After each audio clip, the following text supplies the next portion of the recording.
Ahoy skippers! Robocharged here, out at sea for another U-boat video. In this one, I'll go over some tips for locating ships, and also cover how to both automatically and manually intercept them. These simple but effective methods don't involve any complex math or techniques, so let's dive right in. Alright, so here are a few rapid fire tips. Don't chase after every contact. Ones that are far away or moving away from your position aren't always worth it to pursue. The ones that are both far and moving away, I'll just ignore them completely altogether. Pay attention to surrounding port locations. Being aware of this can be a big help when looking to find ships. You can often predict where a ship is ultimately going to end up, or where you can likely find convoys traveling in shipping lanes. Some ports are even easy to sneak into in order to find some stationary docked ships to target. Follow a patrol pattern. On patrol, travel the required distance in a way that will best allow you to often be in a favorable position to find and approach contacts from a side angle. In patrol areas where ships are likely to be moving east and west, it's best to plot a north-south zigzagging type course.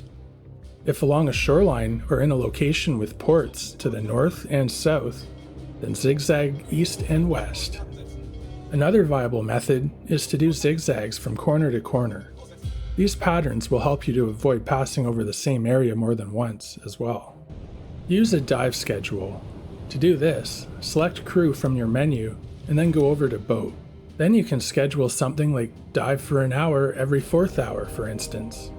This will only be followed if you activate the dive schedule from your depth meter tool. While slower, traveling submerged allows for constant listening and monitoring for potential targets, saves fuel, and keeps you safe from enemy airplanes.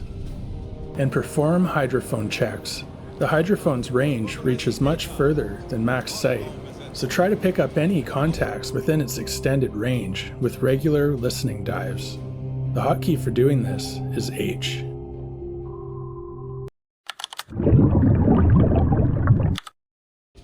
Here are 5 ways to maximize your listening range with the hydrophone.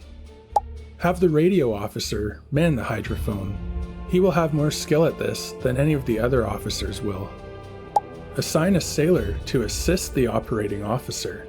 Doing this adds a massive 25% boost to your max hearing distance. Dive to a depth of between 25 and 50 meters. I say this because the Uboatpedia says that hydrophones are reliable at 25 meters. And when you perform automatic hydrophone checks, the deepest the game will take you for listening is 50 meters.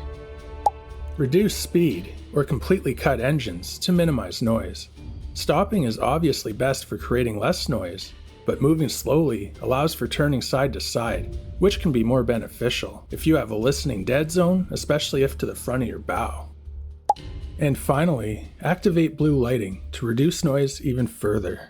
It's useful to be aware of your hydrophone dead zones, as they vary depending on which one you have equipped on your submarine. You can find that out by selecting the upgrade ship option in the resupply warehouse, and then clicking on the listening room. Uboatpedia also goes over the different types of hydrophones available in the game, along with a small image depicting the different dead zones.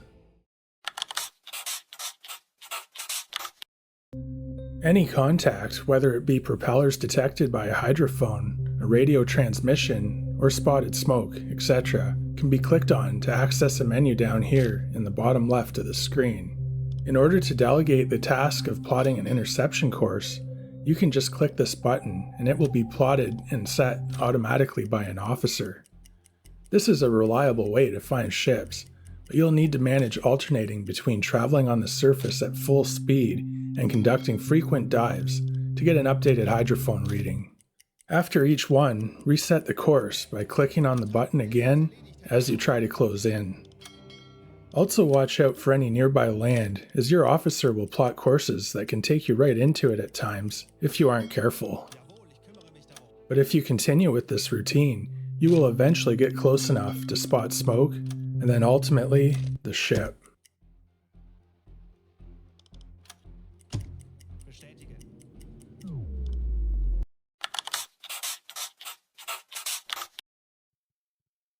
Okay, so here once again we have a hydrophone contact.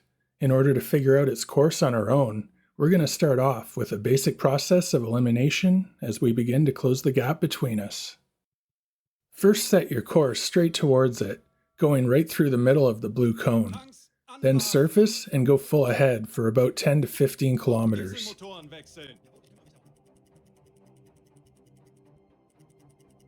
After that, dive once again to take another hydrophone reading. You want to give a contact enough time to noticeably move in a direction to give an idea of where it's headed, but without allowing too much time to pass where you possibly lose it. Now we can see where the target's location is picked up next. If it is to the left of your course line, then you know that the ship is heading to some degree either northwest, west, or southwest. That quickly eliminates all other possible directions right there.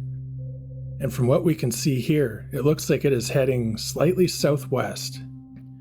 If it is to the right of your course line, then it's heading either northeast, east, or southeast. If it remains directly in front of you, then it is either heading north or south. If it says closing in at the bottom and the distance has greatly decreased, then that would be south.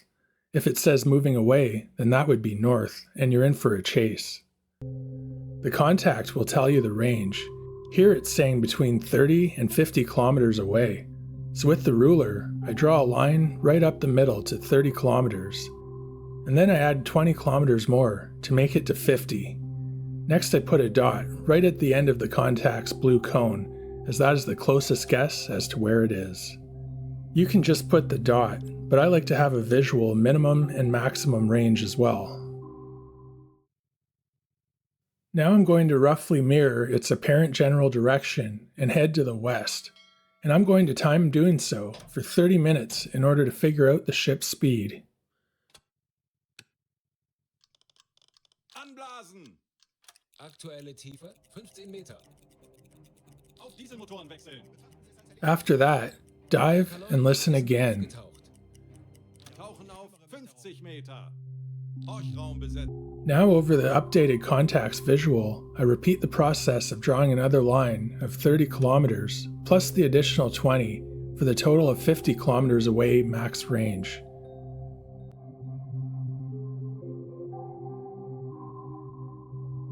And I then add the dot at the end of the cone. Next, use the ruler to measure the distance between the two dots. This will give you the target's speed. Using a half hour to time this makes the math really simple. If you are using kilometers per hour, then just double it, so in this case, the ship is traveling 14 kilometers per hour. If you use knots like me, then it's even simpler since 1 knot equal approximately 2 kilometers. So for knots, just take the exact value of 7 kilometers per half hour, which will equal the same in knots, so it's 7 knots here as well. Next, draw a line through the rest of the dots to reveal the target's course range.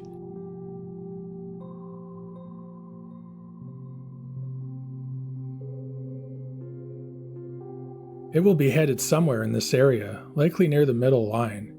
And now, we'll finally determine an intercept course. My Type 7B sub speed is 16 knots, or about 32 kilometers per hour, when traveling full ahead, and the target's observed speed is 7 knots, or 14 kilometers per hour. So that is slightly better than a 2-to-1 ratio, where I cover double the distance in the same time as the ship does. So let's count out the steps with the ruler to see where our paths will intersect. We know they cover 7 kilometers per half hour, so it can even be easiest to just plot out 2 hours a half hour at a time. I can cover 32 kilometers in an hour, but that will leave me just short since I'm 36 kilometers away. But half of 7 is 3.5, which is close enough, so if I go ahead by roughly 15 minutes past an hour, that should be dead on. So right here should perfectly line up for me to intersect the ship in good position, if all goes well. Anblasen!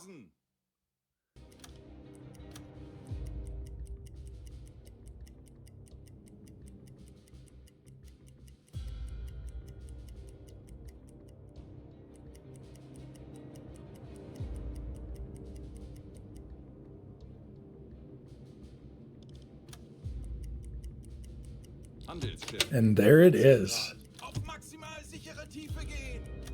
Dafür haben wir trainiert. Wir werden das gemeinsam durchstehen. Auf E-Motoren.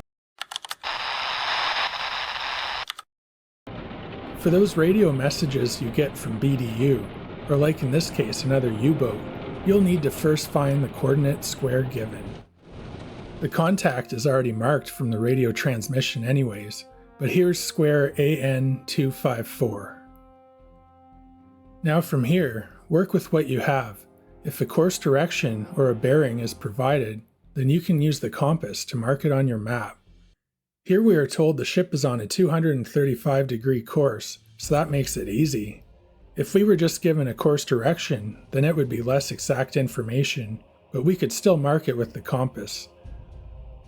I'm also going to slow my speed, since we were told it was traveling slowly.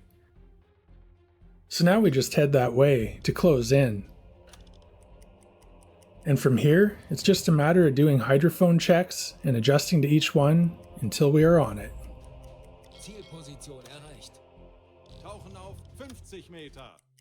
Horchraum besetzen. Auf E-Motoren wechseln.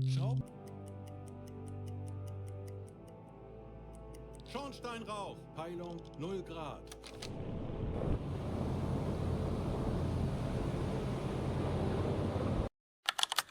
Los!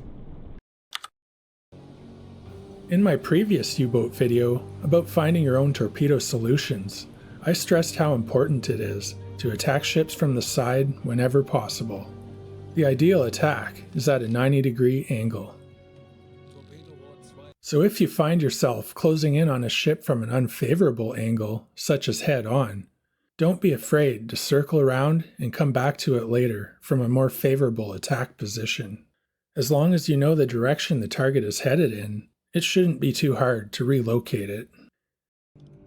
If you are approaching a ship from behind, swing out wide outside of their viewing range, and traveling at flanking speed on the surface should get you out in front of it.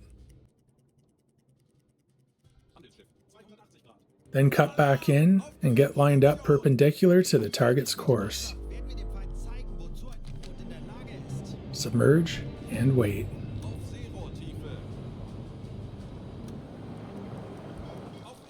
Another effective strategy, especially if looking to attack a convoy, is to shadow it until nightfall, and then you can move in amongst them on the surface when you become hard to detect. The use of red lights will help your crew see further as well. Well, I hope this was of some use for anyone out there struggling with finding ships.